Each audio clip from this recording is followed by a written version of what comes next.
Ever wondered what a 2,500-year-old military manual could possibly teach us about our world today?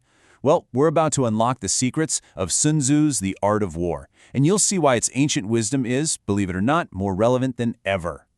So let's start with this number, 2,500. For that long, these very same principles have been the secret weapon for generals, CEOs, coaches, you name it. This isn't just some dusty old book. It's a timeless masterclass in how to win. And right away, here's the first big twist. A book with war in the title, it's not actually about charging into battle. The biggest lesson is that the best victory is the one you win without ever having to fight. It's all about outthinking your opponent, not outmuscling them. And that idea, that concept of an intelligent victory, is exactly why the art of war is still a huge deal. Today, these strategies are used everywhere, in corporate boardrooms, during political campaigns, and even on the sports field. So how do you pull off this intelligent victory? Well, Sun Tzu is crystal clear. It all starts with knowledge. The real battle, the one that truly matters, is won in your mind long before you ever step onto the field. This brings us to probably the most famous line in the entire book, and it's the absolute cornerstone of his philosophy. See, a real strategic advantage doesn't come from having more stuff. It comes from having better insight. Okay, so what does that actually look like? It means you have to do a totally ruthless, totally honest audit. First, you look in the mirror. You've got to know your strengths and, maybe more importantly, your weaknesses. Then, you turn that same sharp eye outward and do the exact same thing for your competition. This is basically the blueprint for modern competitive analysis. And all this knowledge, it's not just for trivia night. It's the fuel for nonstop preparation.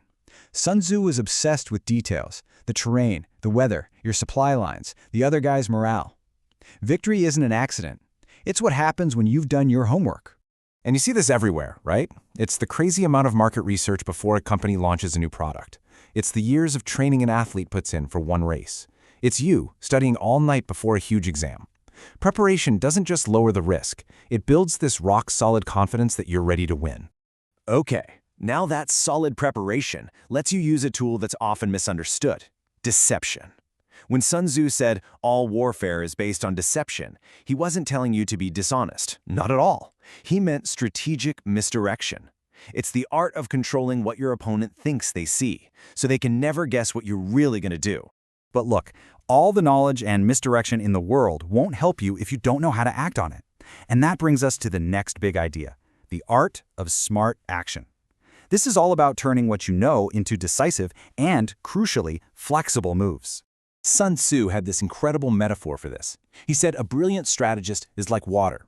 Think about it. Water never tries to smash its way through a mountain. No, it flows around it, always adapting to the land. Your strategy needs to be just as fluid. This right here is the critical difference. Rigid plans, they just shatter the second something unexpected happens, but a flexible strategy, that lets you pivot. Think about all the companies that thrived because they jumped into e-commerce while their competitors were stuck in the past. In today's world, being adaptable isn't just a nice to have, it's a matter of survival. But smart action isn't just about what you do, it's about when you do it. Move too soon, you waste your shot. Wait too long, the moment's gone. Sun Tzu's process is a masterclass in patience. First, analyze everything. Second, wait for that perfect moment to open up.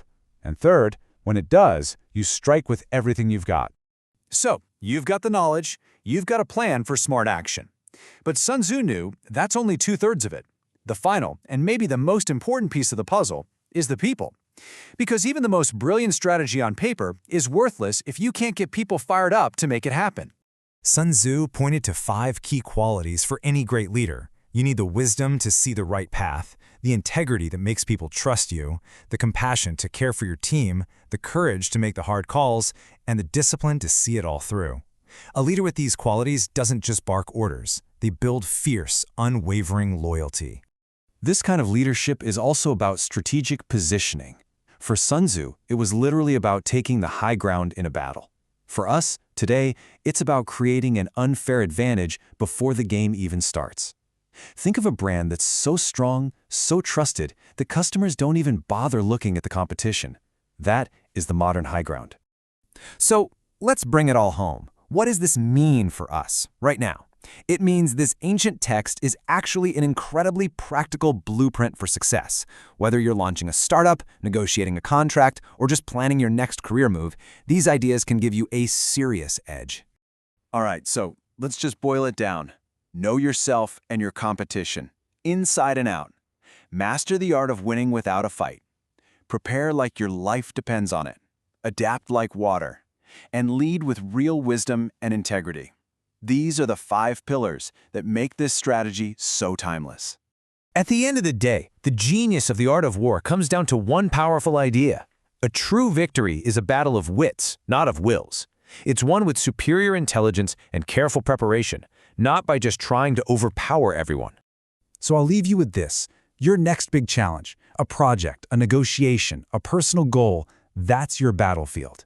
The question is, are you just going to charge in head first? Or are you ready to apply the art of war and find a smarter way to win?